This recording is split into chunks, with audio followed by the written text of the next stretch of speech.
सभी नेताओं की।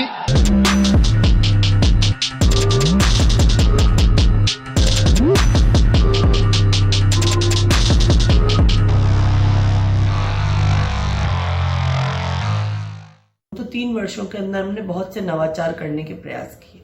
चाहे आमी शक्ति योजना की बात हम करें, जिनके माध्यम से महिला सशक्तिकरण की हम बात कर सकते हैं, महिलाओं की तरक्की और प्रगति की बात कर सकते हैं। चाहे महिला नीति 2021 हम लोगों ने जारी की, जो एक बहुत ही महत्वाकांक्षी महिला नीति हम लोगों ने जारी की, जिससे महिलाओं को एक रोल आउट मिला, एक पूरा स्ट्रक्चर मिला। और साथ ही इंदिरा गांधी मातृत्व पोषण योजना जैसी योजना हम लोगों ने प्रारंभ की। मैं समझती हूँ राजस्थान की जनता को महिला बाल विकास विभाग के माध्यम से बहुत से नवाचारों को देखने का मौका मिला।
आज हम बात करेंगे महिला बाल विकास और महिलाओं से जुड़े मुद्दे की।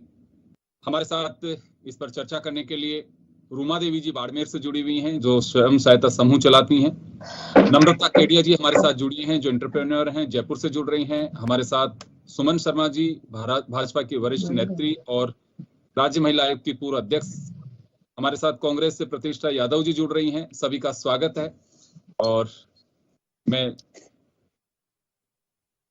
सुमन जी आपके पास आना चाहूंगा एक बार जी।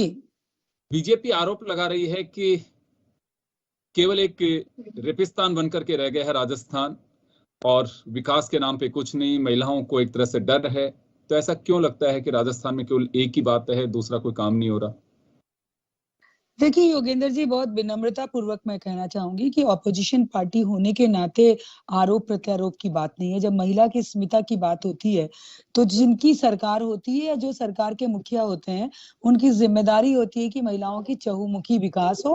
और मैंने जब गहलोत सरकार में आ रहे थे, हमारी सरकार जा रही थी, उस समय सड़कों पे जयपुर से लेके बाड़मेर और सभी जगह के होर्डिंग बैनर देखे थे कि हमारी प्राथमिकता महिला सुरक्षा। हम भी खुश हुए कि चलिए, अगर इन्हें लगता है कि इनकी महिला इनकी प्राथमिकता है तो हमें नजर आनी चाहिए। आज 3 वर्ष में जब आपके स्क्रीन पे आपसे बात कर रही हूँ बैठ के, और हमारे साथ 3 और बहुत डिफरेंट क्षेत्र की महिलाएं भी हैं, मैं उनसे ही पूछना चाहती हूँ और आपसे भी पूछना चाहती हूँ, क्या राजस्थान में महिलाएं सुरक्षित हैं? अगर सुरक्षित आप कहते हैं, हम कहते हैं या गहलोत साहब कहते हैं, तो अखबारों की खबरें झूठी हैं। रोज जिनसे हम मिलने जाते हैं, महिलाओं की जो आत्महत्या, रेप, गैंग रेप, रोज की सुर्खियों की जो खबर, पहली खबर जो होती है वो महिलाओं के साथ ही होती है। या तो महिला की हत्या की होती है, या महिला के गैंग रेप की होती है, या घर में घुस के मारा जाए उसको, या बाजार में मारा जाए, या दफ्तर में मारा जाए, या स्कूल में मारा जाए, या इंतहा तो तब होती है कि अनुसंधान अधिकारी ही उसका रेप करता है, यानी पुलिस अधिकारी। तो आप कैसे कहेंगे कि ये रेपिस्तान नहीं है? हजारों लाखों मुकदमों की बात भी मैं नहीं कहूंगी कि भाई इतने मुकदमे दर्ज हो गए, इतनी कार्रवाई हो गई। रोज के अखबार या तो झूठ बोल रहे हैं, या जिनसे मैं मिलने जाती हूँ, जिनके दर्द हमारे तक आते हैं, वो झूठ बोल रही है। तो सरकार को जवाब तो देना पड़ेगा ना। इसी को तो रेपिस्तान कहते हैं। यदि प्रतिदिन प्रति घंटा रेप की संख्या बढ़ जाए, राजस्थान 5वें नंबर से दूसरे नंबर पे आ जाए रेप में, बलात्कार में, गुंडागर्दी में, बदमाशी में, तो इसको क्या कहेंगे? इसको स्वच्छस्तान या बहुत सुंदर राजस्थान तो नहीं कहेंगे। और आप खुद ही देखिए ना, मैं तो ये सवाल ऑपोजिशन में होने के कारण नहीं कर रही हूँ, यहाँ बैठी हुई तमाम बहनों से पूछिए, मैं आरोप नहीं लगा रही हूँ, लेकिन आज बिल्कुल उन्हीं से बात के आंकड़े सुमन जी वापस भी हम नहीं बनाते। सुमन जी वापस आ रहा हूँ आपके पास में। प्रतिष्ठा जी हमारे साथ जुड़ी हुई है। प्रतिष्ठा जी, मैं 2 बात कहना चाहूंगा कि कहीं पे भी इन्वेस्टमेंट आता है, आप लोग इन्वेस्टमेंट सबमिट करा रहे हैं, पूर्व की सरकार ने भी कराया, उससे पहले गहलोत सरकार ने भी कराया। ये एक सिलसिला है और हर प्रदेश ये चाहता है कि बड़ा एम्प्लॉयर हमारे यहाँ पे कोई उतर के आए, क्योंकि गवर्नमेंट में इतने जॉब्स नहीं है और मानसिक रूप से पेरेंट्स और जो युवा हैं वो भी हैं कि लेकिन अच्छा जॉब मिल जाए, उनका काम चल सके, वो जीवन अच्छे से जी सके, वो एक ही बात चाहते हैं। उसके लिए एक ऐसा एटमॉस्फेयर चाहिए जिसके लिए उसे संसाधनों के अलावा एक कानून व्यवस्था अहम रोल होता है कि कानून व्यवस्था अच्छी होनी चाहिए। अगर वो सुरक्षित नहीं रहेगा तो आपका तमाम जो प्रयास हैं वो निरर्थक साबित होंगे। तो अभी सुमन जी को आपने सुना कि वादे किए थे, लेकिन आज महिलाएं सुरक्षित नहीं है। एक बड़ा विपक्ष का हमला होगा, जब चुनाव होंगे तब भी यही होगा। नहीं, निश्चित रूप से विपक्ष में है और सरकार पे हमला करना एक तरह से विपक्ष का दायित्व भी है, जिसको निर्वहन कर रहे हैं सुमन जी, या मैंने सुना। लेकिन आप ये देखिए कि महिला अपराध के मामले राजस्थान के अंदर इसलिए बढ़े क्योंकि गहलोत सरकार ने FIR कंपलसरी कर दी। जो भी शिकायत लेके आए FIR दर्ज करना नेसेसरी हो गया, और उसके बाद उस पर जांच कीजिए अच्छे से, और फिर अगर होता है तो आप पीछे एक रिपोर्ट भी आई थी, सर्वे रिपोर्ट, जिसमें हमने पढ़ा था कि जो अपराध के मामले थे उसमें 83% पे FR लगी थी। तो इस तरह की जो खाली ये आंकड़ों की बात कर रहे हैं, आप ये देखिए कि पुलिस हेल्पलाइन जो हमारी सरकार ने जो चुनाव में वादा किए थे, जो घोषणा पत्र में, उसमें न्याय प्रक्रिया को हमने बहुत ही त्वरित कर दिया है। पॉक्सो एक्ट के तहत ये पूरे देश के अंदर रिकॉर्ड है कि झुंझुनू में एक केस में 26 दिन के अंदर अंदर अपराधी को सजा दी। और हमारी सरकार का ये पूर्ण रूप से कटिबद्ध है कि हम 0% टॉलरेंस पे काम कर रहे हैं और अपराधी को किसी भी तरह का संरक्षण नहीं देके पूर्ण रूप से उसके साथ सरकार सख्ती से पेश आए, कानून व्यवस्था को इस तरह से 24 घंटा 700 दिन के लिए महिलाओं के द्वारा हेल्पलाइन जो चालू करने का वादा था वो हमने पूरा किया है। उसके अंदर बहुत सारी हमारी जो महिलाएं हैं उससे बेनिफिट इस चीज को हो रहा है।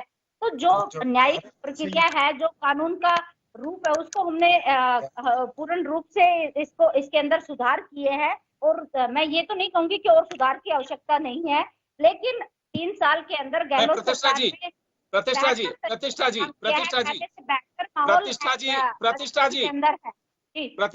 मेरा एक सवाल है। देखिए, प्रतिपक्ष का काम आरोप लगाने का है और नई बात नहीं है, ये हमेशा लगते हैं और करना भी चाहिए। डेमोक्रेसी में हमें अधिकार दिया गया है, लेकिन प्रतिपक्ष कोई आरोप लगाए, नहीं मैं ये कह रहा हूं, प्रतिपक्ष अगर आरोप लगाए, कभी जांच करने की कोशिश की जाती है? क्योंकि आप लोगों ने महिला डेस्क भी बनाए, महिलाओं से जुड़े मुद्दे निपटा रहे हो, जिलों के अंदर कमेटियां भी बना दी, ये सारी चीजें हैं, लेकिन कोई मॉनिटरिंग करता है कि वहां क्या हो रही है स्थिति? महिलाओं के लिए अगर आपने टॉयलेट्स भी बनाए, उन स्कूलों की स्थिति का मालूम होता है कि वहां वास्तव में हो भी रहे हैं कि नहीं हो रहे हैं? देखिए, मेरा एक गुजारिश है आप तमाम राजनीतिक दलों के वर्कर्स से, राजनीतिक दलों के नेताओं से, कि आप लोग इलेक्शन के दरमियान जो बूथ से लेकर के ऊपर तक कोशिश करते हैं पार्टी को लाने की, जीतने के बाद आप लोग ये कोशिश जरूर करें साल में एक बार या एक वीक कि हमारे वर्कर्स जाकर के वास्तव में जिन मतदाताओं के पास हम वोट लेने के लिए गए थे, हम उनसे पूछें कि वास्तव में जो हमने वादे किए और जो हमारे पास में रिकॉर्ड में आ रहे हैं कि ये वादे हमने पूरे किए थे, क्या वास्तव में इनकी सच्चाई है? ये कोई कोशिश करता? आज तक कोई बता सकता है 70 साल में हम ये नियम बदल सकते हैं? नहीं, बिल्कुल बदल सकते हैं। और हमारी सरकार जब भी पिछली बार भी गहलोत सरकार थी, उस टाइम भी हमें बिल्कुल स्ट्रिक्टली हमने इस चीज पे किया। और खुद गहलोत साहब भी इस चीज को बोलते हैं कि आप जो हम योजनाएं देते हैं, हमारे वर्कर्स को भी पूरा रहता है कि ग्राउंड फ्लोर पे उसका कितना वर्क है, इस पे हम पूरा वर्क करते हैं। ऐसा नहीं कि नहीं खाली केवल चुनावी बात है उसकी के अकॉर्डिंग कर रहे हैं। प्रतिष्ठा जी वापस आ रहा हूँ। प्रतिष्ठा जी मैं लौटूंगा आपके पास में। प्रतिष्ठा जी समय कम रहेगा, मैं लौटूंगा। प्रतिष्ठा जी मैं वापस आऊंगा आपके पास में। प्रतिष्ठा जी वापस लौट रहा हूँ। मेरे पास में 2 अतिथि हो रहे हैं, एक बार जरा उनसे भी एक्चुअल पिक्चर वही लोग बताएंगे। रूमा देवी जी आपके पास आना चाहूंगा। देखिए, प्रतिपक्ष के आरोप हो सकते हैं, सत्ता पक्ष का अपना दावा हो सकता है, लेकिन मैं कुछ सच्चाई जानना चाहूंगा कि राजस्थान में आप पूरी दुनिया घूमती हैं और मैं सैल्यूट करना चाहूंगा आपको कि मैंने आपकी जब स्टोरी की आपके बारे में जब सारा सुना तो मैं खुद भी गौरवान्वित महसूस कर रहा हूं कि आज एक शख्सियत के रूप में आप हमारे साथ जुड़ी हुई हैं। क्या पोजीशन है राजस्थान की महिलाओं को लेकर के? मैं ये नहीं कह रहा कि सरकार किसकी है नहीं है, लेकिन एक आम महिला, आप उस रूरल बेल्ट से जुड़ी हुई हैं जो कभी एक पनिशमेंट के नाम से चिकित्सक को लगाना बाड़मेर भेज दीजिए, जैसलमेर भेज दीजिए, किसी टीचर को लगाना हो सबक सिखाना बाड़मेर भेज दीजिए, लेकिन बाड़मेर वो बाड़मेर नहीं, सोना उगलता है बाड़मेर, वहां जाने में लोग शान समझते हैं। मेरे एक रिलेटिव है, रिटायरमेंट वहीं से ले रहे हैं, वो भेजा तो किसी ने पनिशमेंट के कारण था, लेकिन वापस आने का मन नहीं कर रहा उनका वहां से। तो अभी जो स्थिति है मैं वो जानना चाहूंगा कि महिलाएं क्या सोच के चलती हैं अभी जो वर्तमान में या पिछले कुछ समय से, क्या स्थिति है? जी बिल्कुल, अभी हमारा काम है कि महिलाओं को खुद को सेल्फ डिफेंस बनाने का और खुद सक्षम बने और खुद अपनी रक्षा कर सके, यही हम उनको समझाते हैं। और आज महिलाएं जो 10 साल पहले थी उससे काफी जागरूक हो चुकी है और अभी अपना काम खुद कर रही है और अपने जो अधिकार है उसको भी समझ रही है। तो इस तरीके से जो महिलाएं हैं वो आगे बढ़ रही है और सरकार ने कुछ तो अच्छे निर्णय लिए हैं और जो अभी कुछ निर्णय बाकी भी है, तो हम सरकार से गुजारिश भी करेंगे कि जो निर्णय बाकी है वो भी आप लें और महिलाओं के प्रति और भी सख्ती से बरतें। क्योंकि जब इस साल बजट पूरा बात हुई थी मेरी मुख्यमंत्री जी के साथ में, तब मैंने 2 मुद्दे रखे थे कि ज्यादातर लड़कियां पढ़ी लिखी होती है लेकिन शादी के बाद उनकी जॉब छूट जाती है, उसके बाद भी वो कुछ कर पाए, जॉब से जुड़ी रहे, ऐसा कुछ करना चाहिए। तो उन्होंने ये प्रावधान लिया है। और बाकी एक निर्णय था कि जो कुटीर उद्योग है, घर के छोटे उद्योग है, उसको प्रावधान देना चाहिए। तो उसमें भी काफी काम हुआ है, लेकिन अभी भी बहुत सारा काम है जो बाकी है। वो हमें सरकार से उम्मीद है कि जल्द ही वो भी ले पाए। एक महिला सुरक्षा की मैं बात करना चाहूंगा। अभी गाँव में या आप भी कितनी जगह जाती हैं, आपकी सखियां जो हैं, साथी हैं, आपकी जो स्वयं सहायता समूह से जुड़ी हुई हैं, करीब 30,000 से ज्यादा महिलाएं हैं, क्या पोजीशन है? किसी तरह का डर रहता है या फिर हम कहें कि बिल्कुल वो अपने हिसाब से चलती हैं। किस तरह से देखा जाए ग्रामीण क्षेत्र में अगर हम बात करें तो कानून की क्या पोजीशन है? वैसे तो बहुत शांति है बाड़मेर में, लेकिन अभी सामूहिक आत्महत्याएं बहुत सारी बढ़ गई है यहाँ पे भी रेगिस्तान में, क्योंकि क्या कारण क्या है? एक तो ज्यादा लड़कियां होती है तो वो सामूहिक लड़कियों को साथ में लेके या टांके में गिर जाती है या फांसी लगा लेती है। इस तरह की समस्याएं हैं। हम भी महिलाओं से समझाइश करते हैं कि जो आपके साथ में परेशानी हो रही है ये आप ऐसे मत लीजिए, एकदम से क्रोध में आके ये निर्णय नहीं लेना चाहिए। तो इस तरीके की ये प्रॉब्लम तो बहुत है यहाँ पे। और अभी हम जो फील्ड में जाते हैं तो काफी समझाइश की कोशिश भी करते हैं, और जो हमारी आर्टिजन है वो उधर कम है। जी रूमा जी, मैं वापस लौटूंगा आपके पास में। एक बड़ी बात आपने कही है कि ये चुनौती पूरे समाज के सामने है, पूरे प्रदेश के सामने है कि महिलाएं केवल बच्चियों को समझ करके सुसाइड करें, तो मुझे लगता है कि इससे बड़ा कलंकित करने वाली बात नहीं है। ये हमें एक भरोसा दिलाने की जरूरत है। और आपने कही कि मैरिज के बाद लड़कियां घर गृहस्थी में बिजी होती हैं, कुछ नहीं कर पाती हैं, एक बड़ी समस्या है। चलिए वो समस्या का हल के लिए नम्रता केडिया जी हमारे साथ जुड़ी हुई है, जो मैरिज के बाद में भी अपना खुद का काम कर रही हैं। नम्रता जी, आप, आपके फ्रेंड्स, बहुत सारे लोग हैं, निवेश करते हैं, काम कहीं पे भी करते हैं, आपके सर्किल के लोग होंगे। मैं एक बात जानना चाहूंगा कि किसी भी प्रदेश में आप लोग अकेले भी सफर करते हैं, कहीं भी जाते हैं, फॉरेन भी जाते हैं, वहां भी देखा होगा आपने, यहाँ भी देखा होगा, क्योंकि जब हम अखबार की सुर्खियां भी देखते हैं, प्रतिपक्ष ने ये कहा, सत्ता पक्ष ने ये कहा, उसका कितना असर पड़ता है महिलाओं पर जो खासकर बाहर से आती हैं या आप कहीं दूसरे प्रदेश में जाती हैं, वो मैं एक मानसिकता समझना चाहता हूँ। देखिए, मैं 13 साल लंदन के पास रही और 2016 में हम इंडिया शिफ्ट हुए, जहां पर मैंने अपने बिजनेस की वापस स्थापना की। लेकिन मुझे किसी भी क्षण या किसी भी पल ये महसूस नहीं हुआ कि मैं असुरक्षित हूँ। ये मेरा एक अभी तक का अनुभव रहा है। मेरे यहाँ पे काफी सारी वुमेन एंटरप्रेन्योर्स हैं जो डिजाइनर्स भी हैं और वो लेबर लेवल के भी लोग हैं, लेकिन उनको भी ये कभी महसूस नहीं हुआ, चाहे वो शाम को लेट भी घर जाए तो उन्हें ये महसूस नहीं हुआ कि वो असुरक्षित हैं। पहली बात। दूसरी बात, जब महिलाओं में खुद में ये शक्ति आ जाती है कि वो सब तरीके से, चाहे वो वित्तीय तरीके से या हर संभव तरीके से जब सक्षम होने लग जाती हैं, तो उनमें एक कॉन्फिडेंस खुद में भी आ जाता है कि मैं इस चीज को हैंडल कर सकती हूँ, मैं इस चीज को समझ सकती हूँ। तो मेरे अनुभव से मुझे ये लगा कि इनफैक्ट गवर्नमेंट की जितनी भी स्कीम्स आई हैं, जो कि चाहे जेंडर इक्वालिटी को लेकर के हो, या फिर उनकी बैक टू वर्क स्कीम हो, या फिर उनकी जो स्किल्स अपग्रेडेशन की स्कीम हो, उन सभी से हमें कहीं ना कहीं बेनिफिट ही हुआ है। देखिए, ये तो हमेशा ही चर्चा का विषय रहेगा कि ये विपक्ष है, ये सत्ता पक्ष है, और लेकिन जो एक आम आदमी सोचता है, तो मुझे ये लगता है कि एक महिला उद्यमी के लिए इससे बेहतर समय, और भारत की इस समय की स्थिति देखते हुए इससे बढ़कर का समय कोई हो ही नहीं सकता। और इस समय ये हमारा दायित्व है एज महिला एंटरप्रेन्योर कि हम और महिलाओं को आगे प्रेरित करें। मेरे सामने यहाँ 3 महिलाएं हैं जो अलग अलग फील्ड से हैं और जो मुझे प्रेरित कर रही हैं कि वो कितने कॉन्फिडेंस के साथ यहाँ पर हमारे लिए उपलब्ध हैं। तो हमें वही चीज दूसरों के लिए उपलब्ध करनी है। हम एक आम नागरिक की तरह और लोगों को सक्षम बना सकते हैं मेरे हिसाब से।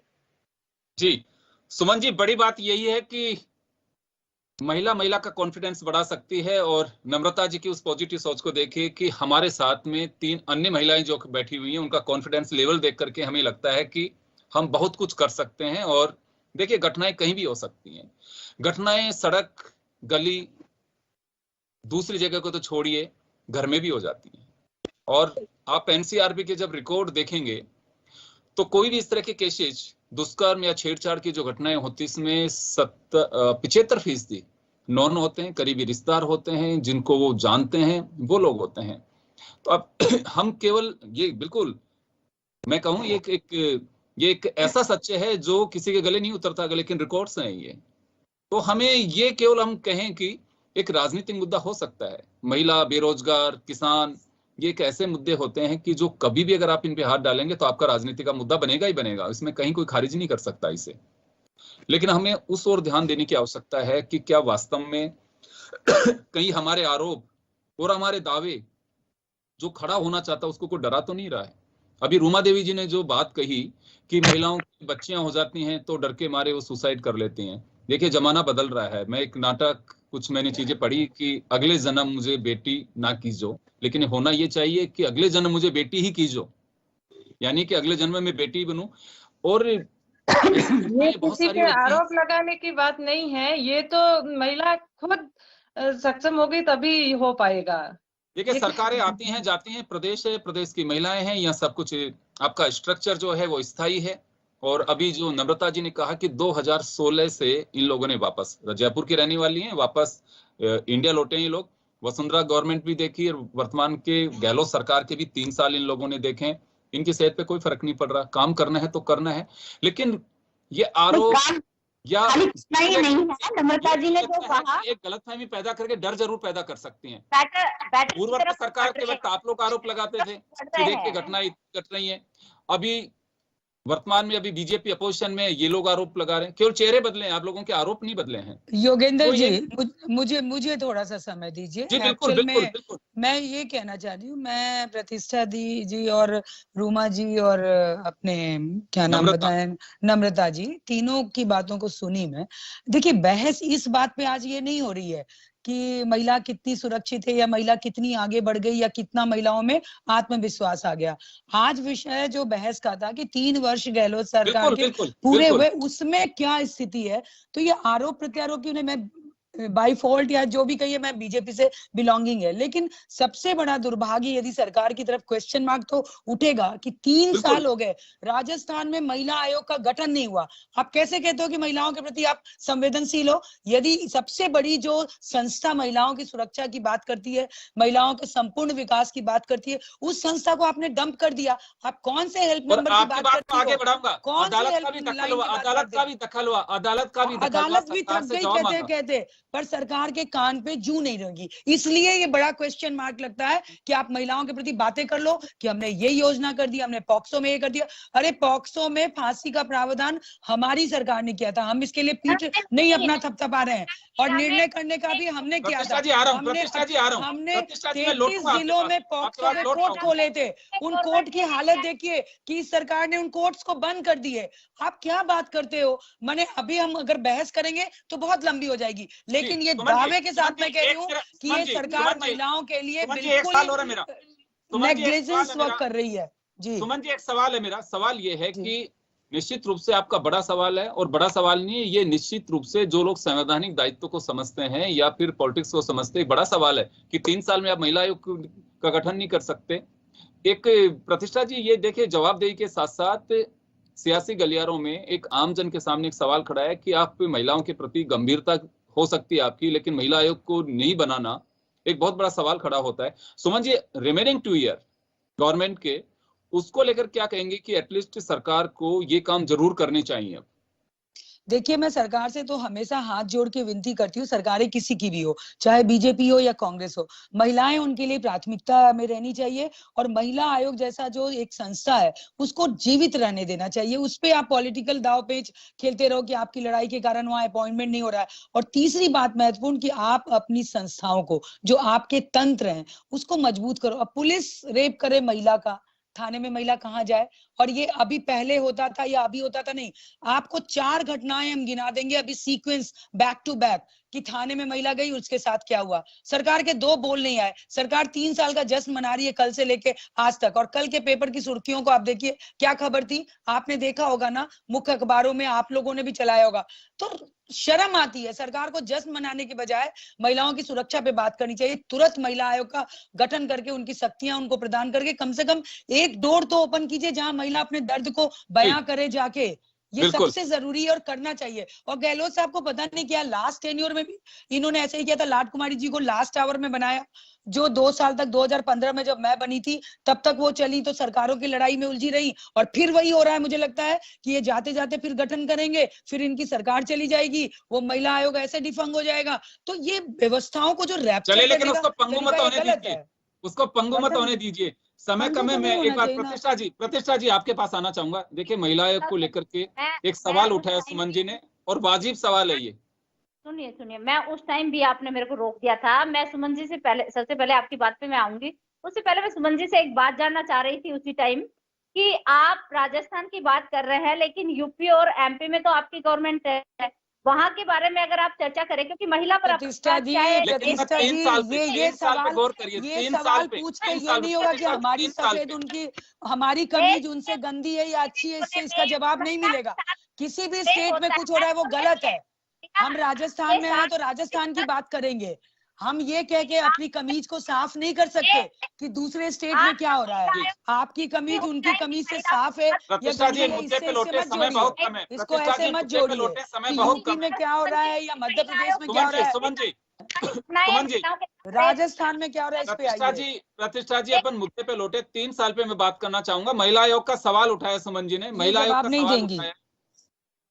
जी, महिला आयोग का सवाल उठाया हो जाएगा। और जो महिला इसका बाल विकास और महिला इसका काम है, सरकार पूर्ण शिद्दत के साथ में महिलाओं के हर उसके अंदर खड़ी है। महिला सेफ्टी के लिए सरकार ने बहुत सारी योजनाएं और महिला आयोग का गठन ही नहीं किया। आप जब महिला आयोग के अध्यक्ष थे सुमन जी, उस टाइम भी बहुत सारे रेप हुए, आपने किसी पे कुछ आप नहीं कर पाए। नहीं, आपके मुंह से बहुत अच्छा लग रहा है सुन के।